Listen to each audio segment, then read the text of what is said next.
Hey, welcome back to another edition of Everything Football 62. I'm your host, Jonathan Big Tex Johnson, a.k.a. Uncle Tex, a.k.a. Professor Tex. Happy New Year and all that good stuff and whatnot. And we'll hit you with the show here, man. You can tell by the title what I'm talking about. Been wanting to do this for a little bit. I'm on, and it's high time it need to be said. We have always had, critics, writers, reporters in sports. We see them every day. At one time, that is all we had when we would read up on football players and football teams, magazine, in the different magazines we would have and the shows. Their insight on the game we loved, watched, and we loved and watched. We have always had armchair quarterbacks, and in some cases, he would give his opinion to his close buddies in the area. Well, now we are in the social media age, and everybody has a voice, hell, including me. We can go on and on. We can go on YouTube, Twitter, Instagram, and voice our opinions on games, players, and coaches, and a whole lot of other things I don't even want to go into. The problem in a lot of cases is people who are homers, which have a tendency because they have a platform and want to overhype their players, teams, and coaches when they have just started, or when the particular players have just started their young career. Case in point. I don't know how many times between Justin Herbert and Joe Burrow, they have already put them cats in gold jackets. And no one has won a playoff game, and also both have been inconsistent the last couple of weeks. Both the Chargers and Bengals, and I said this a couple of weeks ago, are mirrors of one another. I spoke about that, like I said, a few weeks ago. When I was coming up, the Hall of Fame wasn't even mentioned until that person was in the twilight of their career. And it was winding down. Now with social media, jokers jump out the box on certain players and start exalting them, and the young player hasn't even played in 16 games yet. And in my opinion, let the season end and then sort out your players who can be the next this or that, which brings me to the comparison of Mica Parsons and to the great LT, which is silly. I will tell you why you can compare the rookie. I said you can compare the rookie season, but you can't compare the player, in my opinion, because Parsons hasn't done anything yet, but appeared to have a better rookie season than LT's 133 tackles, 9.5 sacks, 8 passes defended, 2 forced fumble, and the interception. We don't even know, and we don't even know about, because they called him something else, but they didn't really start taking the stat for tackles for losses until sometime in the 2010s or something like that, when 2005, 2010, something to that effect. So I don't even know what that could be. You can listen to that: 133 tackles. Mica Parsons, 79 tackles, 13 sacks. He's going for the rookie record. Held by what's my man's name? It'll come to me later. Javon Curse, who by the way, did a show on Javon Curse when they started sitting up there, and this is before all this social media stuff, but the hype was real, and I always go back to what Bruce Smith says. Okay, yeah, that's good. Now that they know who he is, let's see what happens when they start double teaming him next year. And well, the rest, look it up. You know what I'm talking about. But Micah, 79 tackles, 13 sacks, 18 tackles for loss, and 29 quarterback hits. And he helped transform this Dallas defense that we're looking at today. Lawrence Taylor with 133 tackles, that's a lot of tackles, man. That's getting around. Okay, so, and you think about it, the Giants was pathetic. The Giants was laughing stock. The Giants were sorry. That's a win. Chalk that up as a win in the NFCs back in the day. That was it.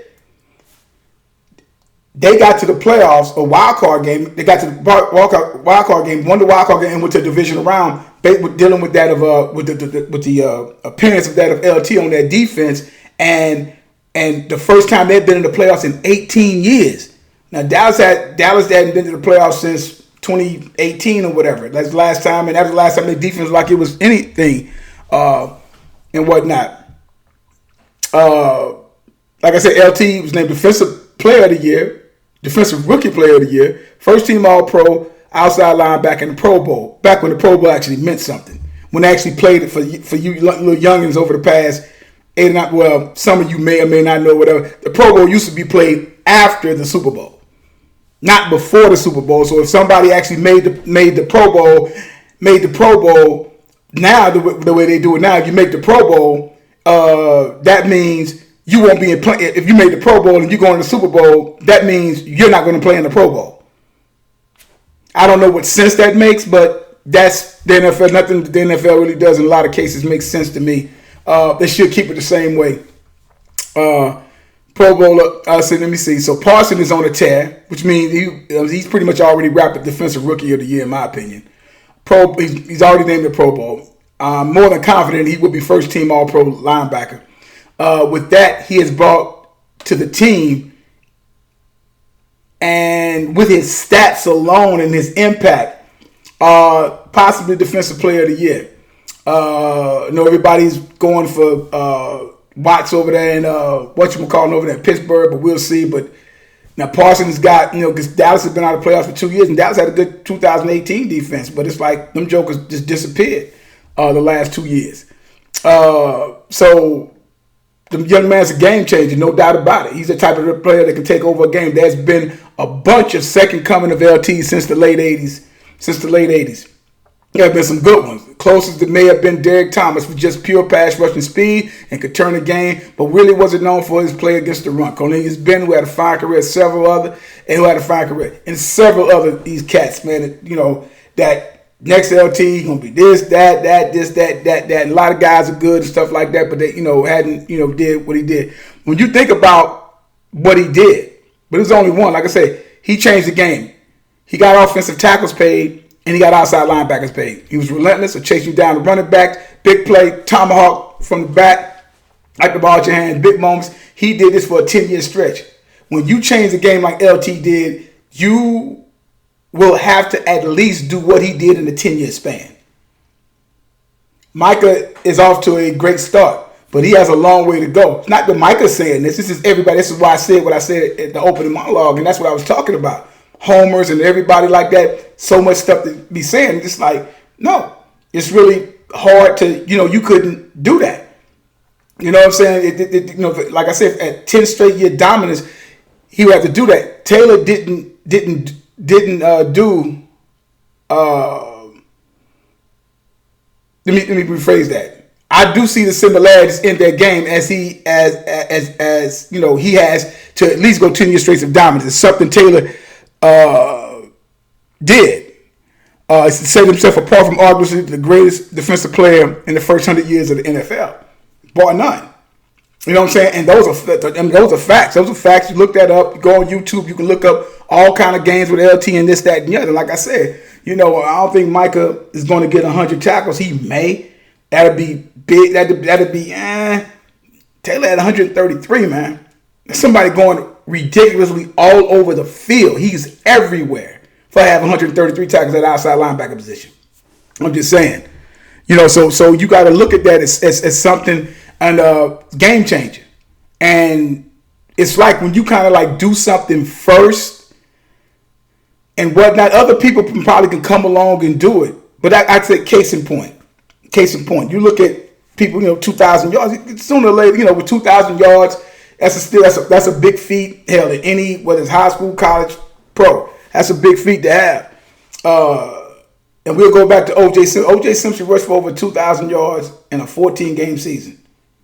That was phenomenal, especially thinking of the fact of the matter that you have had people, right, who all they did was run the ball in the 70s, and which meant that they knew it was coming. They had nothing else. They knew it was coming, and you still couldn't stop it.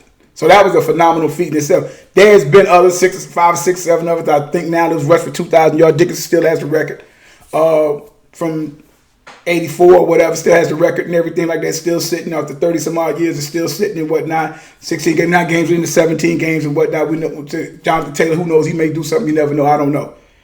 But that's still a feat in itself. But when the person does it for the first time, that person's always going to kind of be looked at the trailblazer, especially in the amount of games that he did it in. So when you think about Lawrence Taylor and what he did something that nobody else had done. It had been fine outside linebackers and whatnot. You can go back to Robert Brazile, first kind of really, really good outside linebacker in the 3-4 and whatnot. But Taylor took that stuff to a whole nother another echelon, man. Nobody had ever seen anything like that. That you didn't see it like that. That's not how that was supposed to work.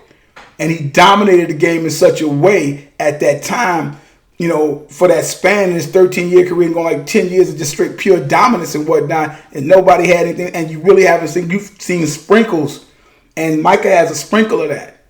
But now with Mica has those type of capabilities. I will say that he has that. Dallas has never had a player like him on defense ever. They've had some good players. They've had some legendary players. Never had that guy. So there's no ceiling on it. So for Mica to do that, to be compared to, and he would have to in my opinion, because Taylor set the bar up here, and at the best, what you can probably at the very best, you could try to come up and try to meet him and be equal out with him. But for us surpassing, he had to be on a whole nother level. He would have to do things that Taylor just never freaking did. And Taylor's already done things that say MVP. He's only the second player ever do that. Alan Page did back in '71 an MVP. Defensive players never got that. Only 2 players have done that. And Alan Page was transcended his position and stuff like that as a defensive tackle, one of the better defensive tackles that ever played this game. Dominant. You know what I'm saying? Changed the game. Big plays, the purple people eaters and whatnot. So I'm just saying all that to say that's what we're talking about here. You know what I'm saying? And again, like I said, the sky's the limit for the young man. But let's, like I tell people all the time. I mean, even he said, but this is for people around saying, you judge a person in the twilight and the last part of their career. That's what you do. You can't start rattling off this, that, and the other. He's this, he's that, da da da. Something. Oh, even better. Get out of here. Get out of here. Get out of here. You know what I'm saying? That you can't. That's not fair. Wait till the career is over. Then that's when you compare. But you can compare the rookie seasons, and like I said, from a sack standpoint of view, okay. But you think about the tackles that LT had. And like I said, we don't even know how many tackle for losses that he had. And you brought your team from an 18-year slump. From an 18-year slump of not being in the playoffs. So, we'll see what happens though, man. And whatnot. Subscribe to the page, share. Any questions, any comments, leave them down below. Try to get this new year kicked off with some bigger and better things. And I can tell you guys all the time, there's no greatest of all time. There's no GOAT as long as time is still going on. And like I tell you guys all the time, numbers don't lie and get emotional. People do. You guys have a good one. Enjoy your games.